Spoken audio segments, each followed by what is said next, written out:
Good afternoon, welcome along. Today is Sunday the 11th of April 2021 and this is our 4pm movement snack, standing in for Kelsey today on 4pms. A big birthday celebration going on in their family, so here I am.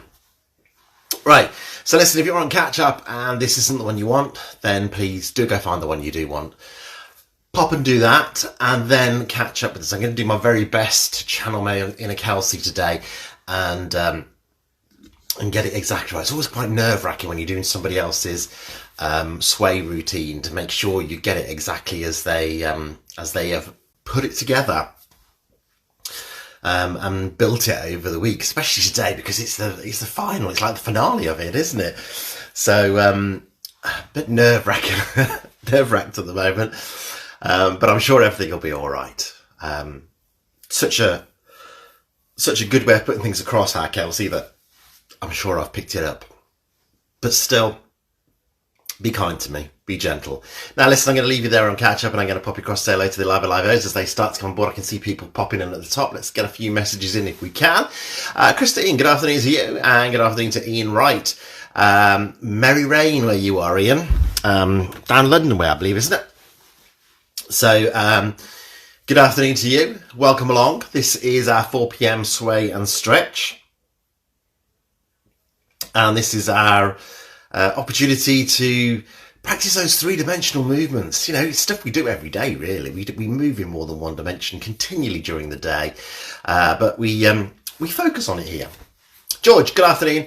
Been snowing more of the day, but melting almost instantly. We had one little snowstorm. My wife has got her long-awaited hair appointment tomorrow, so she had to go for a little dab behind the ear dye test today to make sure everything will be all right for tomorrow. So we just walked to the shop, popped her head in, and that was it. But we thought we'll walk it instead. It's only 2.5 miles, something like that. Yeah, it was a lovely walk. Well done to us. You know, really enjoyed it. Bit of exercise, bit of sunlight. Good opportunity to chat. Carol Watson, good afternoon to you. Sunny but sleet in Glasgow this afternoon. Vivian, good afternoon to you. Lovely sunny afternoon but cool. I'm going to be washing out. I took guidance from George earlier with the jobs to be done. I think it might have even been yesterday. Was it yesterday, George? Jobs to be done? But washing's out. Going great guns. Gillian, good afternoon to you. Gillian Matthews is in. Sandra Hewitt, good afternoon to you. Here we are again. It's been a lovely sunny day, but cold. Margaret Wood, good afternoon to you. And Tea Time Tasters.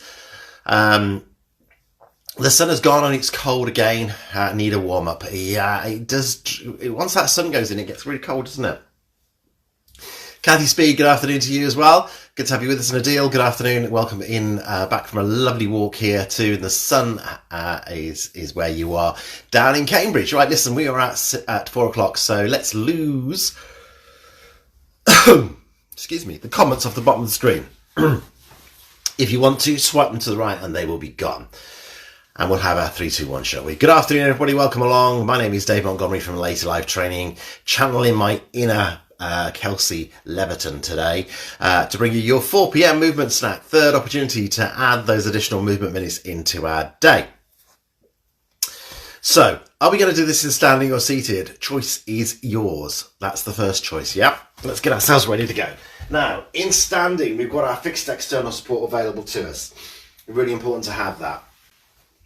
The floor is clear. Nothing in the way that's going to cause us an issue as far as the floor is concerned. So, no loose rugs, no toys or anything like that. The pets are all out. So we've got a good clear floor to work with as well. Now remember, we always work at our own pace. So whatever your range of motion is the correct range of motion. And also remember, if you're fairly new to this, or if this is the first one you've caught during the week, we're at the very end of Kelsey's sway routine. Then if you want to have a look at the movement first, decide what you want to do with it, then that's the route to go. Excuse me. Have a look at it first, decide whether you want to do it. In our standing position, We've got our heels in line with our knees and our knees are in line with our hips. The knees are soft. We're lifting and lengthening out from our hips to grow that a little bit taller, standing taller, bringing the shoulders up, taking them back and then pressing them down. So we're actively opening this rib cage and standing that bit taller. Support is there. In our seated position, and the first thing we're going to do is bring ourselves off the back of the chair to sit that little bit taller. Just turn this so you can see. Sit that little bit taller. Then from there we've got a lift and a shift to bring ourselves into the front third of the chair. Once we're sat here, we've got those heels in line with our knees and our knees in line with our hips. We lift and lengthen once more out from the hips to grow that little bit taller. Lifting up through the chest, shoulders up, back and press down, and let's start with our circulation booster. So as always, our circulation boosting is about getting the heart beating a little bit faster. It's getting about breathing a little bit heavier as we start to get that blood pumping around the body. Excuse me. So these movements start to ask for more oxygen, more blood around the body. We start to dilate those arteries, allowing that to happen. Now, speed here is up to you, but it's not a big, fast movement. It's more about rhythmical, continuous movements. And how we increase the intensity is by making it bigger. So our first option is going to be to take this into a march by bringing the foot off the floor. Now, in seated, make sure you stay sitting tall. So don't be tempted to lean back a little bit. There's a lot of work going on at the top of your hips here. We're already sat at 90 degrees. In that chair, and then we're asking the hips to we're asking the hips to close up a little bit more, and as we're doing that we might get a little bit of muscle fatigue. So don't be tempted to sit back to relieve that a little bit. Instead, your option might be to bring it back into where you were with those heel raises or the toe taps in front. In a standing position with my support by the side of me, then we've got that march going there. You can see it's not a huge movement. We're just bringing the toes off the floor, but that gives us an opportunity to point those toes down. Let's add an arm in as well. So now we've got the arm moving at the same time. We've added more into the movements in the body, so we're asking for more again from the heart and lungs. From here, if our support is to the side of us, we're going to take a pause. As many steps as we need to turn into that support. Change to the other side, set ourselves up, and then we can take it away again on the other side. Now, if your support is in front of you, you do have the ability to keep the march going while you change over, but please remember, always put the hand down before you take the other one off. So you've always got a hand in contact with your support. In seated and in standing, if we feel steady, stable, and coordinated, let's pop both arms, both legs in. So again, this bigger movement once more because of this more body moving that's happening with us. Feel that movement through the shoulders, feel it into your legs. Keep it going. We're going to do a couple of minutes of this, and then we're going to bring it down a little bit, slow it down a little bit, and then we bring it to a pause. And at that point, we should feel as though we want to take a couple of deep breaths. You shouldn't feel out of breath. So if you feel out of breath at all, next time you do your circulation booster, perhaps make those movements a little bit smaller or slow it down a little bit more. Right, let's move on to our sway then. So as I say, I've got the heavy weight of being Kelsey today. We're right at the very end of our sway routine. So here's where we're going to culminate all the hard work that you've done throughout the week as far as this sway routine is concerned. Now, in our standing position, we've got the fixed external support available to us if we need it. In seated, we're going to sit down, and there is an ability to do this in a seated position. Let's have a look at the movements firstly. So where Kelsey left you yesterday and where we culminated this is with this movement of bringing the arms up and lowering down at the same time as bringing yourself up onto your toes. So you've got this movement here, raising onto the toes as you lower. And it's a float with the fingers pointing towards the floor, and then allow the hands to float back down as they come down towards the floor. Yeah? So that's our first movement. And then after that, we take it into a a wave type motion. So just one hand and one leg at a time here, and we'll do a couple of those. And from here, we've got this sweeping movement round as we take the heel forward. Come back, take the heel out to the side the second time as we do it, and bring it back. From here, we've got the foot on the floor. We've got our rowing action, shifting that weight across from one foot to the other, bringing ourselves back in.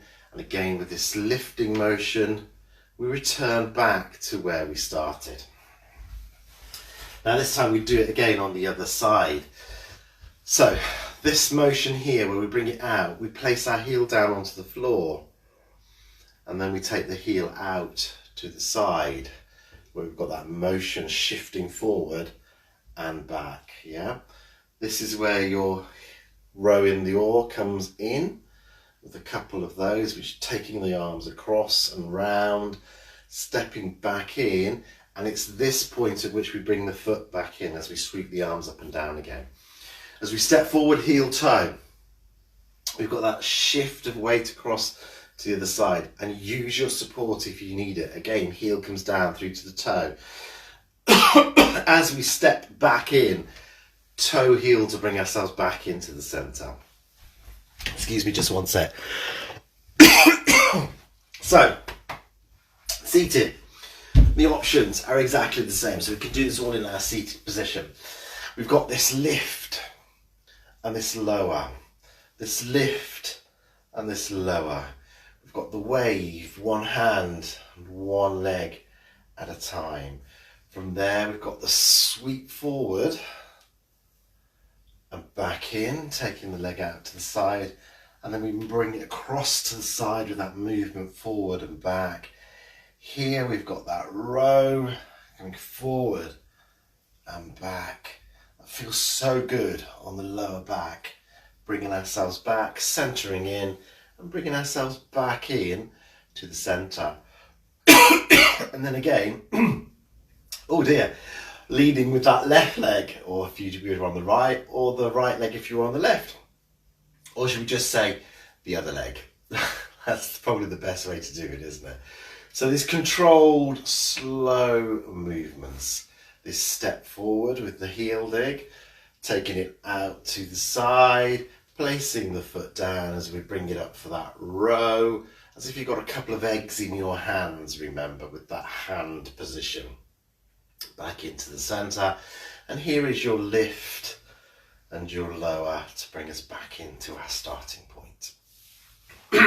Let's take it through a couple of times on each side with our support available to us. So set ourselves up, knees soft, good postural position, lifted, shoulders back, knees soft. We start with the heels in line with our knees. So if they're out a little bit further, bring them in a little bit, yeah? And we take it up and down. Again, lifting up with the heel as the hands come up and then down. In with our wave, so one hand and one leg at a time. And then from there, we have this sweep with the knee heel forward and back, taking that heel out to the side and back. The foot is down as we bring it in for this oar. Rowing that oar with those hands as if you've got an egg in between them, holding it in your palm, resetting to bring ourselves back in to the centre. Now start with the other leg this time, that raise and that lower. Again, your wave, one hand at a time, opening out and across with that side step, reaching, coming back in to put that foot down on the floor, up with our row of the oar. Another one of those.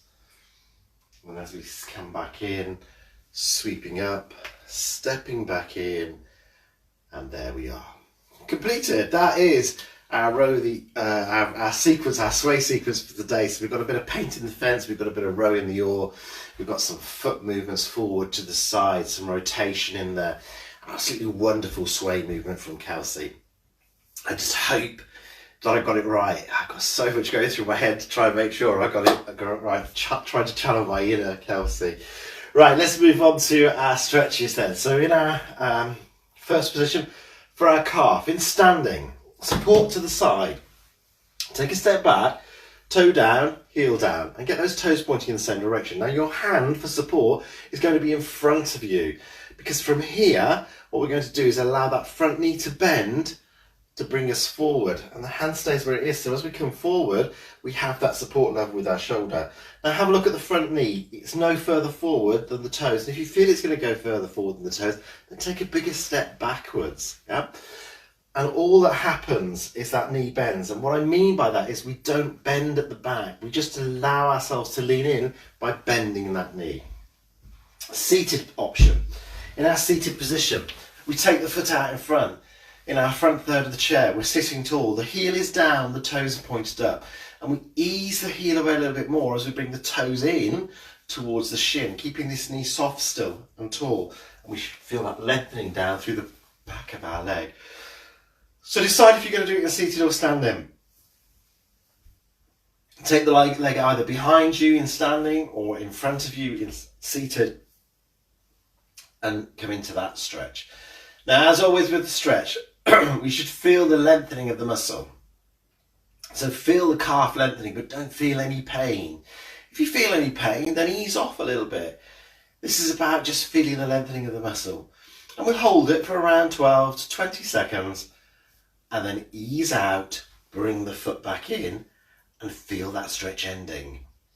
Changing to the other side. So again, either extend your leg away if you're seated, or in standing, as many steps as you need to turn to the other side. Take that big step back, toe down, heel down. Standing tall, bend the front knee. In seated, bring the toes in towards the shin and feel that stretch down into your calf. Now, apart from when I turn, can you see that straight line from my head all the way down to my heel? And here, we can feel that lengthening into our muscle at the bottom of the leg at the back, into the calf. Holding it for around the 12 to 20 seconds, and then we straighten that front leg up and step back in. Feel that stretch ending. Now, let's go into the back of the thigh. So we'll come into seated first to have a look at this. So in the front third of the chair again, we take the leg back out as if we're going to go into our chair, into our calf stretch, but this time relax the toes down towards the floor. We're sitting tall. We're going to put our hands onto our bent knee. Lift that a little bit taller. So we're already lifted and lengthened. Try and lift a little bit more, and then just hinge at your hip to bring that stretch in. And you should feel it into the back of the leg here, into the back of the thigh. If you feel it in your calf as well, relax your toes down a little bit more, okay? You should only feel it here. Important here, don't let that knee lock out at the front. So keep the pressure off that. In standing, then we've got exactly the same move. Again, our support to the side of us, hand is going to come in front of the support, front of us to start off with. Stepping forward, foot down onto the floor. So we've got both feet onto the floor. We're standing tall. We lift that a little bit taller, and there again is that hip hinge. Now as I hinge forward, my shoulder is level with my arm now, so I've got that support there, and here is my stretch. If we're going to do it in an unsupported position, which is perfectly okay, come forward. What do we do with these hands? Well, we can either put them onto the back of the back leg, the bent leg. We can put them onto our hips, so we could just leave them by the side. But what we won't do is put them onto this leg, because we don't want any pressure going down through that knee joint. Bring it up, step on in, and feel that stretch ending. Change to the other side. So in seated, take your foot out, relax the toes down. In standing, extend the leg forward. We're sitting and we're standing tall. Lift that a little bit taller and then hinge at the hip to bring yourself in. And this is the lengthening down the back of the thigh. So that little lift before we actually hinge starts to stretch off at the very top where it is by your bottom. Starts the lengthening before we hinge forward to increase it. Again, around 12 to 20 seconds, and keeping our legs at the back flexible through stretching them and lengthening those muscles back out means we can do things like reaching down to pick stuff off the floor. If we're sat down, we can reach down to do our shoelaces up or pull our socks up, those sorts of activities. Once you've done your 12 to 20 seconds, ease back out, bring the foot in and feel the stretch ending. At this point, let's just have a little heel raise through just to loosen those legs back off. Into our chest. So palms into the small of the back, either palms in or palms out, you choose. We're going to lift and draw the shoulders back, but at the same time lift the chest. But before we do that, in our chair look, we've got another option. So if you find that a little uncomfortable, you can put your hands onto the back of the chair, towards the back, but don't pull on it, place them there, yeah? Lift your shoulders up and back, and at the same time lift your chest, so you get this stretch across the top of the chest. Keep your eye line level, so don't tip your head back. Just feel that lengthening through the top of the chest. Holding that for around the 12 to 20 seconds. And then ease off and again feel that stretch ending. Stretching here, which is a stretch at the back as well, top of the back. So our option for this today, we're going to place one hand inside the other. Take the arms out in front as if you're hugging a tree and then push away a little bit further. Now, at the same time, if you want to, you can lower your head slightly. So you're taking your glance underneath where the hands are to about 6 foot in front of you. And then you can feel a stretch not only across the top of the back, but coming up into the neck as well. And again, holding that for just 12 to 20 seconds. Feel that lengthening through there, releasing out and bringing that hand back in. Now, final stretch. Back of the arms. So, seated, it looks like this. Hands onto the shoulder. Gently ease the shoulder up. Yep, from there, we're going to extend the arm up towards the ceiling. Bring the hand down. Reach that little bit taller, but in our chair what we're going to do as well is lean across slightly. Okay, that's the seated version. In the standing version, we've got that good base of support again. So we've got the knees slightly softened, hand on the shoulder, ease the elbow up, and then take the hand up towards the ceiling. Now here we're going to put the hand down, we're going to reach that little bit taller. Yeah, in the seated position we bring it across because we can't get as much extension in our seated position as we can down through the side of the body, so that little lean adds to it. And then bring the arm down and help it down if you need to. Yeah, set yourself onto the side, so hand onto the shoulder, gently ease it up. Now if here is enough for you, stay here. If you can take it to this other bit where we take the hand up towards the ceiling, then bring your hand down to the side, and if you're standing, reach that little bit taller. Yeah, if you're seated again, then you've got that bit of a reach, so you'll be here, you've got the little bit of a reach, and come across slightly, or we can even stay here and lean across slightly by bringing the hand down. Yeah, so there's another option for you as well, just to get this lengthening down through the side of the body. Once you've done that, you've held it for around 12 to 20 seconds, that is it. We are done. That is our sway and stretch. So that's done for me this week. I won't be with you now until next Saturday or Sunday. I've got a lot of work on next week, so my work schedule is all over the place next week, and we toyed with just switching and swatching in, but we decided the best thing to do is I'll be with you on Saturday and Sunday next week. Bex will be picking up my 4 o'clocks next week. So you've got, if my memory serves me right, Bex at 8 a.m, Kelsey at 12 noon, and Bex will be with you again at 4 o'clock. And I'll see you next Saturday or Sunday. Be good, have a nice week. Keep movement on your radar and keep crowbarring in those additional activities. Kelsey, I hope I did you proud. I hope I did you right with that. I think I got it. I think I got it right, but it's nerve-wracking doing someone else's sway routine. Have a great week, everybody, and I'll see you real soon. Take care. Bye bye.